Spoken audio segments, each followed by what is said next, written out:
your girl Adiola. Please don't forget to subscribe if you're yet to. You can even do that now before we get to the stories. Thank you so much to everybody that has subscribed. I'm seeing your hands. Why is Nigeria borrowing another $2.5 billion from the World Bank? Like, as in, I don't get it. $2.5 billion. That is 903 billion naira. My mind is messed up because I believe that older people are wiser, especially when it comes to handling money, you know. So I don't believe that these old men in government don't know what they are doing. In fact, I think they do. It's just that they don't care because they've enriched themselves at our expense and they know that they will soon die while we have to worry about how to pay the debt. Last year, they borrowed $2.1 billion from the same World Bank, telling us that at least $486 million will be used to fix our electricity. $2.5 billion, by the way, is almost 780 billion naira. Has electricity improved since then? No. In the same 2018, they collected $328 million loan from China in the name of improving telecommunications and infrastructure. That is 118 billion naira. Have you seen development worth 118 billion naira in our infrastructure and telecommunications? Of course not. Right now, our debt has surpassed $80 billion. Why? You know, I sat down just to think about the practicality of paying back. How would we ever pay that back? What do we have besides the oil that we have mismanaged? You know, the mind-boggling thing is how somebody will be swimming in debt and the same person will not only be bothered or care, but they are asking for more money. Whoever feeds you owns you. Whoever feeds you controls you. What part of that do these people not understand? To think that we paid all our debt in 2016, how did we get here now? I mean, by the way, as of 2012, our external debt was $5.9 billion and 5.3 trillion naira domestic debt, altogether $44 billion. So this significant increase is just between 2012 till date. Our officials have squandered more than $80 billion in just 7 years. Who does that? And these are grown men. When are we going to reduce the ridiculous salaries and allowances of our officials? That is what I don't understand. I mean, look at our senators. They are still buying luxurious cars for themselves when we have a debt of $85 billion. Recently, they decided that they will spend another 5.5 billion naira on cars. Did you guys hear about that? That is how they spend money, and we're borrowing money. Can you imagine? As if they don't already have enough cars. Forget about Dino Melaye. He's not the only one with too many cars. It's just that he's loud on social media, and that is why. And it's not just the lawmakers. So many of our ministries have ridiculous budgets. We have too many things in our budgets. In fact, our national budget, things that have no business being in that budget. The Nigerian budget right now is meeting the needs of those in government while ignoring the needs of the masses. The purpose of a budget, isn't it to help you separate needs from wants so that you can go after the needs? We don't do that in Nigeria. Our budget can be cut down. I mean, look at the amounts that the president spends on food and the vice president. Too many ridiculous things are in our budget. Let's cut it down to save money. And it's not just that they are getting us into more debt, but we don't see what they are doing with the money that they are borrowing. Reduce your own salaries. The cost of government in Nigeria is way too high, and we don't see what they are doing with the money. We don't need to be borrowing money. Have some dignity, Nigerian officials. Have some shame. Let your eyes push you. Stop being so selfish that you don't even think about our future at all. You know, this government is just a big scam. You guys not doing much. Guess what? I'm just keeping it real. And speaking of scam, it's not just the government that is scamming us in Nigeria. So many of our pastors are still scamming us despite how we've been shouting and shouting all this while. By now, I'm sure you guys must have seen the video of this woman with the so-called mysterious hand that at least 5 pastors have paraded in their services just to prove that they can perform miracles.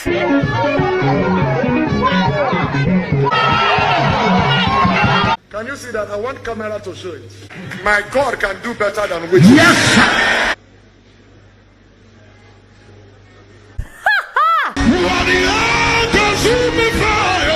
Baba. You don't mean it. But why? Once again, so many people were deceived. You know, the thing that pains me is how easily these pastors lie about God, about the Holy Spirit. Did you see what the Holy Ghost did? Yes, sir. Yes, sir. Pastor Chris, and you know that you were lying to your followers. There is no fear of God anymore. Pastor, if they run long, how do these pastors sleep at night? I mean, after knowing that you deceived all these people, you will still the devil is a liar. I don't even know how these people don't think straight that in this social media age that their videos would circulate. By the way, the woman's name is Bose Ola and she's from Oyo State. She said that she's been to so many churches, so we don't know if it's just those 5. Her narration is that she genuinely goes for miracles and she gets healed every time, but the miracle reverts after 2 days. I go to many church. Okay. They will heal me. They will heal you. Yes, now. Then after healing 2 you, days. 2 days, Yes. it will come back again. Yes, now. Then try their best. Father, you don't mean it. Auntie was like, But now she said at the end, he's suddenly healed, like permanently healed. Hallelujah, hallelujah, somebody. You believe say this your hand don't heal. You don't heal since this day. Make we see the hand. Since that the way Yeah, that's Bishop 6 days. Yes. 6 days You don't heal me. You don't heal. Yes, now today be 6 days now. See So my hand, I'm okay. you're okay. Are Yes. you very sure? Or you just I'm talk and okay, just because? Daddy. I'm okay. Oh my God, Auntie Bose, you have done well. Shebi, you have also contributed your own quota. You have done well. In case you're watching Auntie Bose, monkey you. I just want to greet you. Is it motor accident, Okada accident, or which kind of accident? I just fell down. You fell down Yes. in the house. It's funny because she said that she fell. That was what happened, which is different from Pastor Chris's narration. The woman told you, I'm not saying it's your mother-in-law, but the woman said you will pay for this. You saw 3 people, you thought you were dreaming. They push you. You not fell. It was then you woke up. Because of this, your husband left you, married another woman. Yes, sir. And he left you with 3 children. 2 girls and 1 boy. Now she said that she's no longer going to churches for healings because she's now permanently healed. She just know that this healing will be permanent. So as it be like this now, you know we'll go another church again. I know say they'll this go and another church because I don't receive. I know that the healing will be permanent for me. Okay. Yes. So are you be Christian or Muslim? I be Muslim. Oh. Be Muslim. Yes. Auntie Bose, so you had to go to the east where they didn't know who you were, so there was no pastor in the whole of your state to pray for you. You know, I think one of our problems in Nigeria is our education. EDS, that is Ehlers-Danlos syndrome. Ehlers-Danlos syndrome is a disorder that mostly affects the skin, the joints, and blood vessels that makes your joints loose, which is why people with EDS can do all kinds of things with the affected parts of their bodies.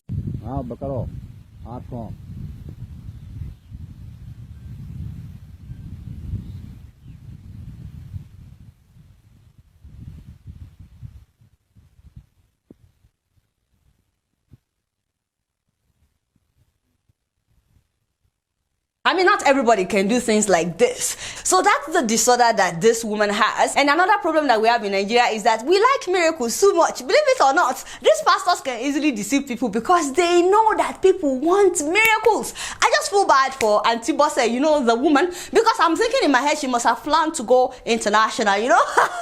Because I know some pastors in South Africa, for example, that would have loved to use her service. Amen, somebody. Put it down. I did not mention anybody's name. So meanwhile, there's a church in Akwa Ibom that is selling the blood of Jesus for 2,000 naira. So this is actually not new. This story is from 2017. Okay, you know what? Jokes aside. Where did we find these people? My people, you know too well. We always take it to the next level. But you know, jokes aside, 2K for the blood of Jesus, that is $5. That is way too cheap. Who is advising these people? If you want to go, you should just go all the way. $5. How about that is way too cheap. Somebody posted the picture of the drink, but they crossed out the name of the church. I said, why? If you want to do something, you should go all out. If you must sell the blood of Jesus, then make real profit. 2,000 naira for the blood of Jesus. That is all you can do. That is way too cheap. I don't like it. You know, I cannot crucify people for hustling.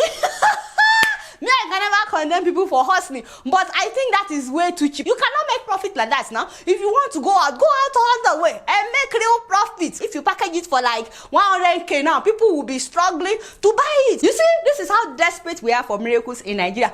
Anyway, you guys now don't know anything, so wait to be my own. Guess what? I'm just keeping it real.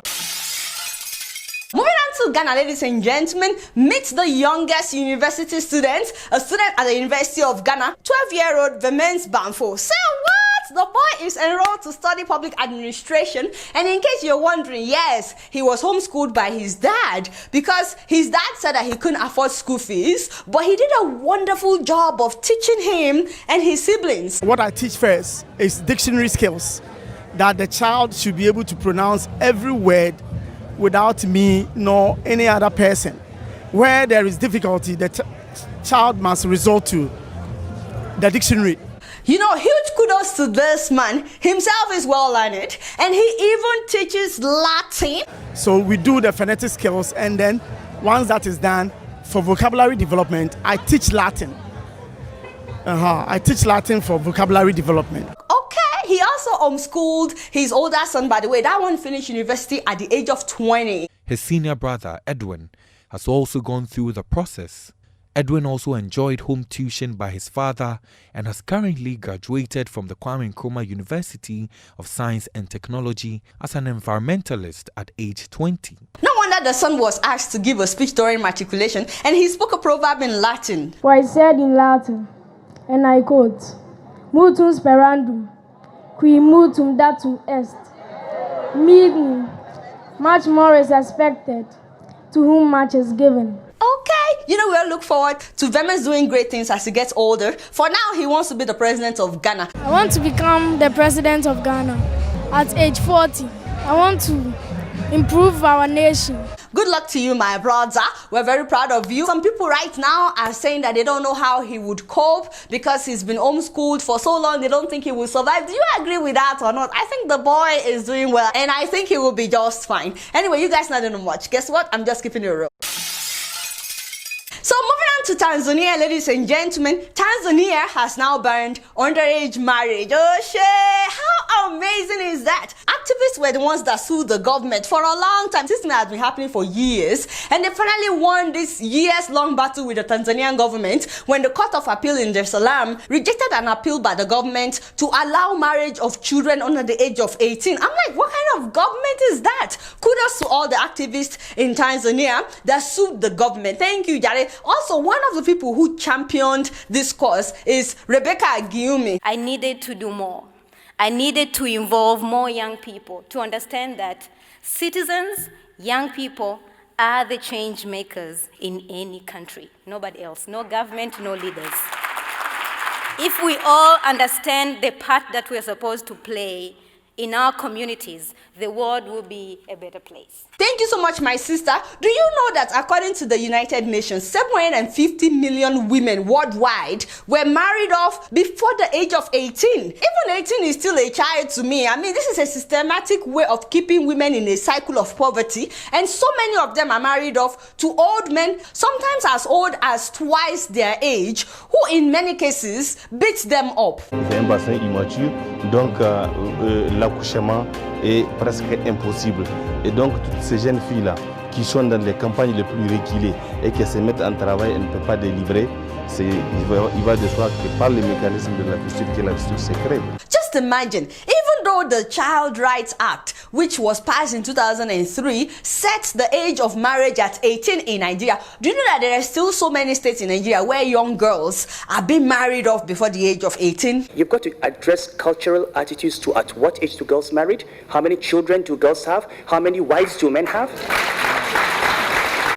I beg, talk down. If I were to advise governors in the Northwest and the Northeast, which goal should they focus on? It's one, and it's a subset of one. Just educate the girl child.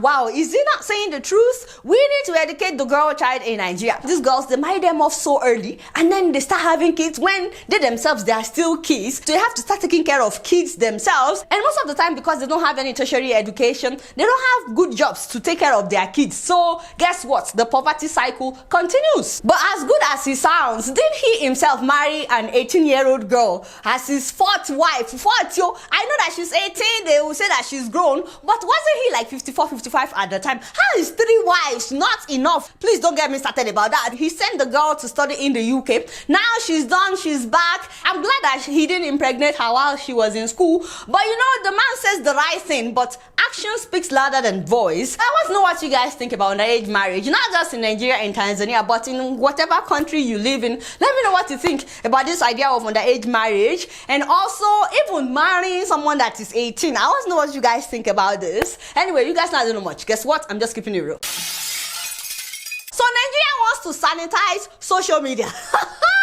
Father. I'm so sorry. I should not be laughing.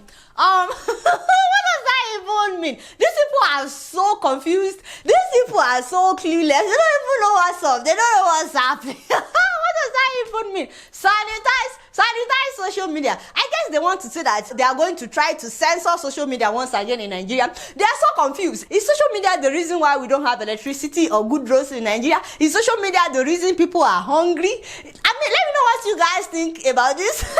Ogalai, you're welcome to this program. I will be praying for you, Lori Okeyano, because you need a touch of God. In fact, everybody in this Buhari's government, you all need a touch of God. I will be praying for all of you. In fact, with everything that we're dealing with right now in Nigeria, this is what you are concerned with. we have suffered. Is it that social media is exposing all of you guys and exposing corruption even in our universities, people sleeping with students? Is that why you want to censor or you want to sanitize social media? I keep telling these people I'm on speed that you could just call me before you announce something that's stupid. Sorry, no offense, but there's no proper way of there's no better way of saying it. So Ogalai, I'm not saying that you're stupid, but this announcement is not a good one. The devil is a liar. Let me know what you guys think about that. You guys, I don't know much. Guess what? I'm just keeping it real. Alright, y'all, it's been real, and I'm keeping it real right up in here. Don't forget to follow me on Facebook, Twitter, and Instagram. Don't forget to subscribe if you're yet to. Until next time, I'm gonna see y'all later. Peace out.